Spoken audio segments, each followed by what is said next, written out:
With every tough move and every strong hold, in simultaneous matches stretching across the Irving Convention Center floor, these judo athletes are giving it their all. The goal is to win.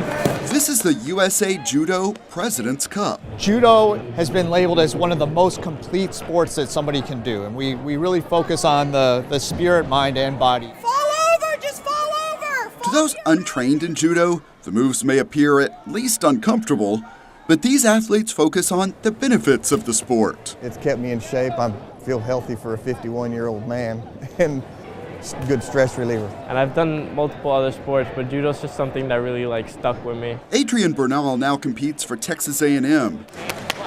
Even with his experience and success, one thing never changes. It's still nerve-wracking to me every day. But when it is time for his match, everything around him disappears. Everybody zones out. It's just me and my opponent. More from him later, but first let's meet some others. 2 hands, Leah, 2 hands. This tournament draws athletes from across the country, From Boston, Seattle, and from across age groups. I'm 8. Crystal Montenucci competed earlier and is proud to show us the proof of how she did. My 2 medals that I won yesterday and today. Beyond those medals, she has a bigger goal in mind. I really want to be in the Olympics, and I like practicing hard to get here and to get in the Olympics. It's an adrenaline rush. Spencer Deppis is here from Wisconsin with his biggest fan, his mom. I mean, you're getting in there. Oh, I am.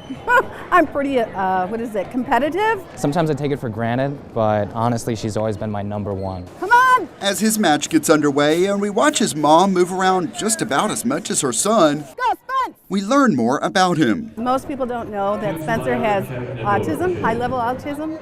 You would never guess. Turn him over, Spence, come on! Usually people who have autism don't like to be touched, so Spencer really wants to be a message to those kids that they can do anything if they put their heart and soul into it. It's okay, buddy. Spencer will have another chance. Hey, we have another match to go. But for Jerry Kester, there will not be a next round. This is my Super Bowl. This is my last go. After more than 40 years competing, he is giving it up to focus on coaching. I'm satisfied.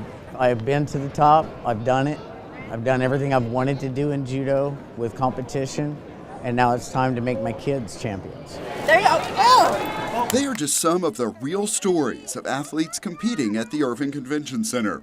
Colorado-based USA Judo has hosted events here 6 times. and it's been great to see the development here in Irving from the time that we started when there were barren fields around here to now. It's amazing. It's just been a great setup for us. Also, it's probably the closest venue that we have to a major airport. Clearly, it's a pastime that's a passion. Here in the United States, we're trying to make it a more prominent sport as well. It's just been everything for me. Being able to put in so much work to something that you love, it's a lifestyle basically. Adrian Bernal comes out on top in his match, but for him, there is no time to celebrate. He's already focusing on the next season of competition. Go back to the drawing board, anything I need to work on, practice more, work on some cardio stuff, and lifting. And we see signs all around that it's almost never easy, but these athletes believe judo is the best sport for them. Thomas Gandy for City Source.